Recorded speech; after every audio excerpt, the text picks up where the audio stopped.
Hello and welcome to day 9 of the Always Cheating World Cup Minute, presented by Josh and Brandon. Brandon, how are you? I'm good. Is that your declaration of support for the German national team? And that's day 0?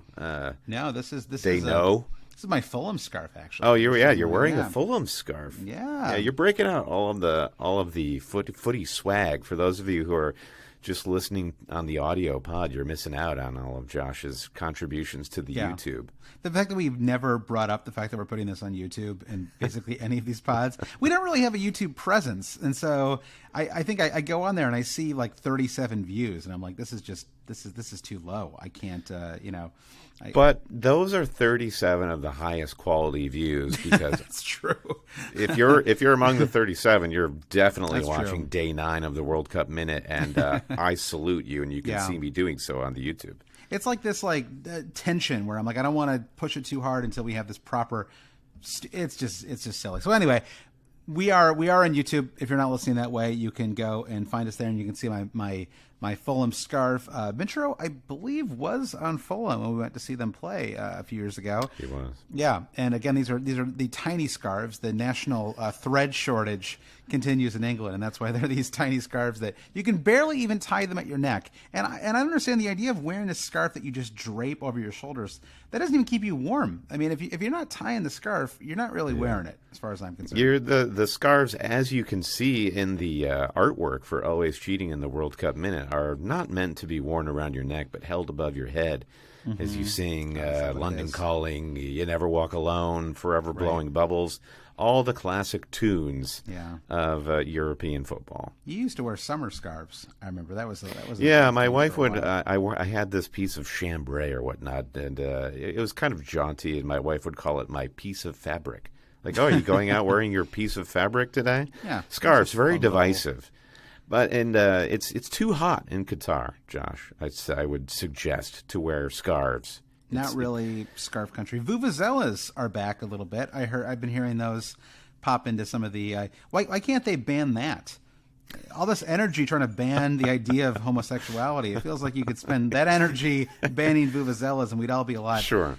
Yeah, vuvuzelas are actually spreading germs. Whereas other things are more just a way of being. Well, what was the way of being in day 9, Josh? We're already sidetracked. Yeah, well, I thought yesterday's pod. We're doing a pod every day, at least while there are matches being played. I think we're going to end up doing one every single day, honestly, Brandon, because there'll be these days where we got to preview the match to come, and so. But yesterday's pod, I thought was one of the hardest ones for us to record because we were talking about these day 9 matches, and it was really hard to offer up a sense of how they were all going to play out because just a lot of contrast in styles, a lot of players who don't play in the Premier League, and so we obviously the final match today, and really honestly the final 2 matches were a little bit different, but I think that Cameroon and Serbia, which kicked things off, was exactly the kind of match that I thought we might see, which was a match where both teams were trying to win. Right, the goals like neither team was setting back. A draw helped nobody, and so they were really going for it in this match. We got a 6-goal thriller. Mitro finally scores his first goal of the World Cup, which is why I'm wearing this scarf today. And Serbia now still has a chance to get through in Group G. Yeah, they do, and I think it sets up nicely. Virtually every group is set up beautifully here, and the question will be, how bad does Serbia want to go through? And we mentioned on yesterday's World Cup Minute the preceding conflict between Serbia and Switzerland, which of course is not located but more than a day's drive from Crimea. Yeah. You have to go more into the Balkans and specifically into Kosovo to get to the heart of where the beef is between Xhaka and Shaqiri and the Serbian national team. If you're going back to watch some of these YouTube clips, just skip the Sunday one. Just skip right back to Saturday, Brandon, and skip our our Crimean coverage. No, I think 10 years from now, people will say, actually, secretly, day 8 of the World Cup minute was the best World Cup minute. The real heads like that one, yeah. So Cameroon still in it as well. Certainly, they're both teams are on only 1 point so far, but they both have a chance to make it through. Cameroon has to beat Brazil in order to get through, but it's not impossible because Brazil is one of 3 clubs that are clean through to round 2 now. Brazil, Portugal, and France are all the way through. And so we could see a Brazil team the problem is Brazil's B team is like Gabriel Jesus, Gabriel Martinelli, Bruno Guimaraes, like all of these really terrific players. And I'm not sure they really lose a step, even if they kind of play the B squad because they're already through. But, at least Cameroon has, much like the U.S. tomorrow, they've got a puncher's chance, Brendan, to make their way through. And what most likely will happen is the Serbia-Switzerland winner, if there is one, will set up who goes through in Group G. Yeah, I couldn't agree more. And now you have to start looking at things like goal difference. You would assume, even though Switzerland could tie Brazil on points, if Brazil ends up losing, both go 6, can that team in second place, be it Brazil, overcome the goal difference? And Brazil has a 3-goal positive goal difference over the rest of the teams in their group. So, and given the way most of the games are going in the World Cup right now, to score 3 goals, maybe on day 9 was no big deal. Both Ghana, Cameroon, and Serbia managed to do it, but not really likely to come away with a 3+ goal difference. It's hard to see Switzerland overcoming that and topping that group.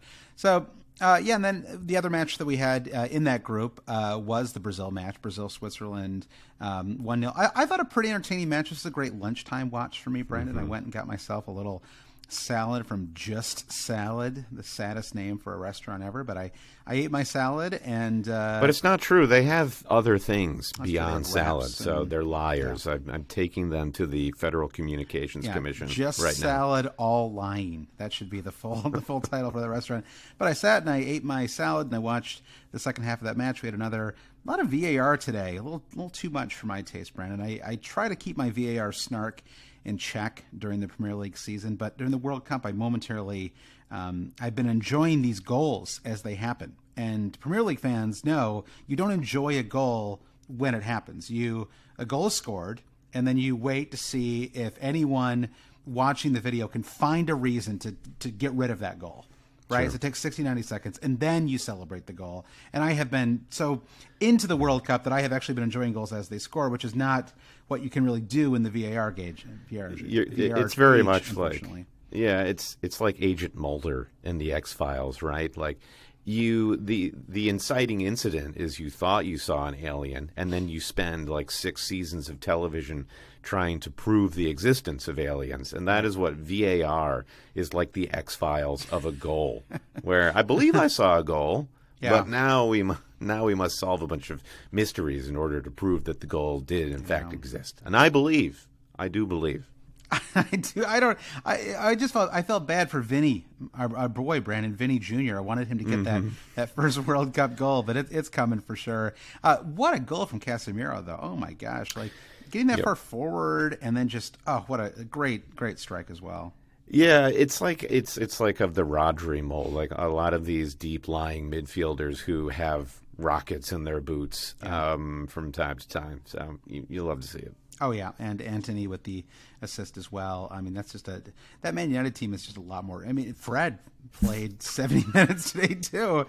So you had three Man United players in that squad. And by the way, somebody ring the bell for the mention of Fred in the World Cup minute. We have been accused of being ageist on this pod. It's actually no one but you and I accusing ourselves of being that way. True. But credit today to Pepe and to the elderly Brazilian defense, because those guys are not letting anything through. Ruben Diaz too, who's he's just in his mid-20s, but he was terrific. So it's crazy that he can't get minutes anymore at Man City. Like, he's an incredible defender as well, and it's just really impressed by both those defenses today. Yeah, central defenders for Pep Guardiola are like they're like guitars. This one will be my favorite this season, and then next season maybe Diaz is back in the running. I like that. You should put that on Twitter, Brandon. That's a nice little Nice little simile there. Maybe I'll get a back tattoo of Pep Guardiola playing the bass guitar. That would look pretty dope. So we have then so we move on to group. Well, we talked a little bit already about it, but move on to Group H. You have Ghana beat South Korea, and then Portugal defeat Uruguay. Ghana South Korea, another really fun match. That one was super close, right down to the end. I don't know if you were able to catch any of the end of that Uruguay, or excuse me, the Ghana South Korea match, but South Korea had a couple of like gigantic chances late to equalize or win that match. Yeah, and then you catch after the final whistle blows, some team coach from Ghana takes a selfie with Heung-min Son, who's like in tears. Now, chin up, son. You've still got an opportunity to go through. It seems like all of these groups are sort of lining up with two teams at the bottom on 1 point, and with a win in the last round of group play can move into second place. So South Korea and Uruguay both have every chance of going through, though difficult. Plan your dentist appointments and doctor check-ins accordingly in order to make sure you catch some of these exciting round 3 matches. I'm going to be at a conference, Brandon, later this week, so that's going to be a real treat for me trying to figure out how to watch all of this stuff on the floor. Just bring a laptop with me and pretend that I'm doing work. I mean, you will actually get more traffic at your booth on the exhibit floor if you're playing the World Cup in the booth. Can you imagine? That would be the greatest recruitment tool. I had not thought about that until now. You're so right. All right, so that's so where we stand right now in Group H is Portugal is now officially through. They defeated Uruguay. Uruguay looked really good as well. Uruguay still has a chance, though. They can make the round of 16 with a win versus Ghana and a South Korea loss or draw versus Portugal. So South Korea just has to not defeat Portugal, and if that is the case and Uruguay can win their Group H, then they'll be through. And kind of again, it's sort of just the way these things work out. It's because there's only 3 games. The first 2 seem so momentous, but you can really get it back. It's like Great British Bake Off, Brandon. If you may not kill it in the opening bake, you're middle of the road with the technical challenge. But if that showstopper is strong, you're right through to the next round. So we'll see what happens. Absolutely, everyone's going to be looking for a handshake in the final round of the group stage. Yeah, that's what Darwin wants, his Hollywood handshake, and we'll see if he gets it. I thought Suarez looked great when he came on late too, almost scored. I mean, Luis Suarez is so equipped to be that game-changing substitution. I don't understand why they started him in the first match for Uruguay. That's true. Having him coming off the bench, is terrifying for the opposition, just from his historic exploits. But just don't make that guy run so much. Just let him finish and be Luis. 25 minutes, exactly. It's perfect. So let's look ahead to tomorrow's matches. We have, of course, the Iran-U.S. match. Why don't we table that one first, okay? So we've got the Group A, though. We've got Ecuador, Senegal, Netherlands, Qatar. Netherlands is in a pretty good spot here. Just a win or even a draw against Qatar is enough to get them through. And if they better Ecuador's result, then they'll get through as well. Same with Ecuador. They just need a win or a draw against Senegal. So both those teams are in a pretty good spot. Although I think what's interesting about this group is that you can actually see multiple teams it seems like the Netherlands are clear through, but there is a world where the Netherlands don't make it through at all. And I think that's kind of so it's really, like you said before, it's all these round 3 matches or this round 3 of matches are all really interesting because we're not seeing any locks in this group, and you could see Qatar maybe it's their last match, they're already out, but this isn't a match they're going to give up on, right? I mean, they're the home team in front of their home fans. Maybe they have. I mean, they played a little tight, and certainly in their opening match, and maybe there's kind of a looseness now that they see, and so. We'll see what happens. 6-0 for the Netherlands incoming. Is that what you're saying? Yeah, exactly. We'll see. Yeah. I think the strategy is interesting for a team like Ecuador, where all they have to do is shut Senegal down. So the temptation for Ecuador could be to play very defensively. Yep. But what that leads me to think is going to happen is that Senegal just get to attack the entire 90 minutes and walk away with a 1-0 victory and progress into the knockout round. So Ecuador have to be really careful. Like if you were the Ecuadorian manager, or if you were the manager of Ecuador, I should say, you don't have to necessarily be from there, Josh. That's cool. Mm-hmm. What would your tactic be? Just go for it? I've been thinking about this a lot the last couple of days. I try to think about how hard it would be to to effectively manage all of these different scenarios. And I'm not sure that I think from like the 70th minute on, maybe even the second half of a game, you can manage that way. But I don't think you can set a team up to be conservative from the very start. I think that it's just a slightly too dangerous strategy, and it could really come back to haunt you. So I think they should kind of play this sort of. I think Ecuador have looked really good and fun so far in the tournament, and I think they should kind of stick with what's worked. I don't know if we have. Do we have an update on Valencia yet? That's the question. I don't know if he's going to be available to play or not. I think Valencia is one of the great. His fitness is one of the great ongoing mysteries of Qatar. That's true. I mean, I think this is it. This is like what did the manager say about Mitrovic? Like he would play with one leg because this is the World Cup finals. I think Mitrovic is on another plane of giant humans. But I think it's true for virtually every player. If they can be wheeled out onto the field, and a player like Ener Valencia has proven to be the vital player for Ecuador. I think even an unfit Valencia plays. I think so, and I think on the strategy front, Senegal's too good.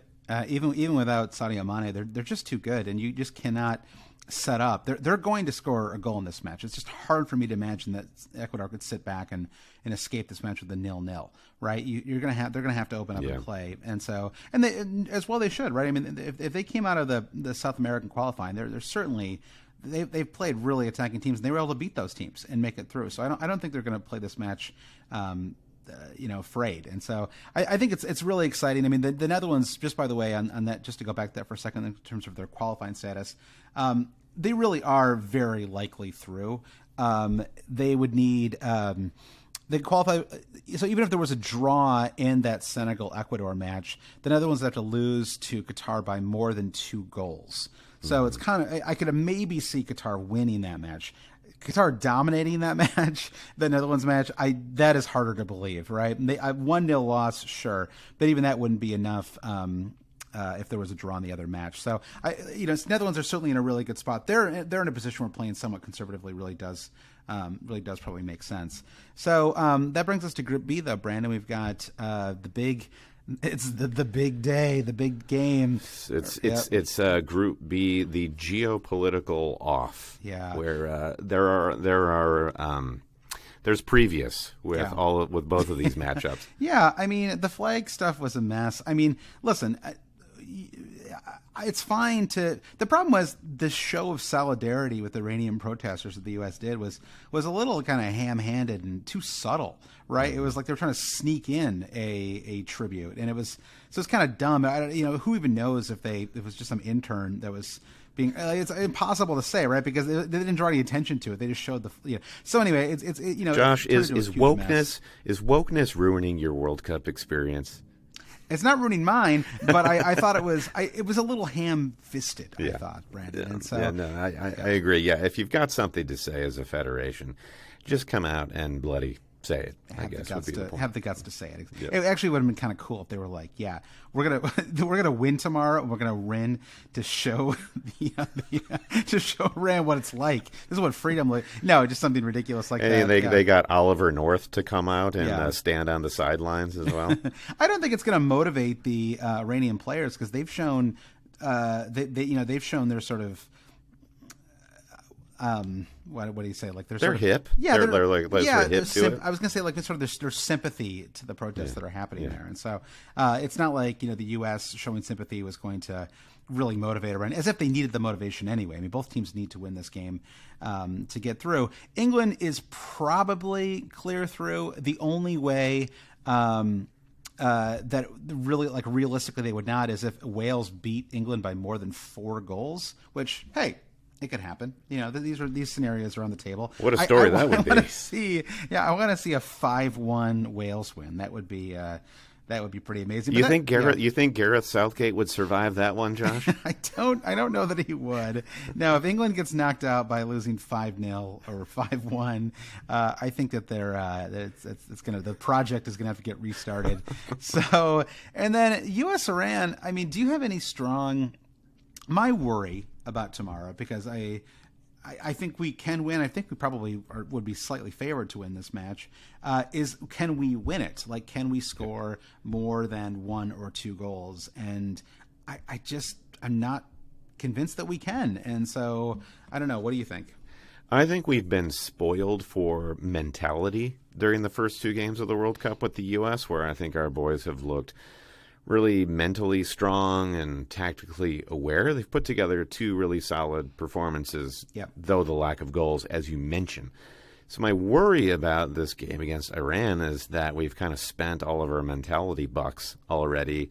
If Iran come out and catch us on the back heel, maybe we have a defensive mistake, which we certainly have a few in us. A Walker Zimmerman.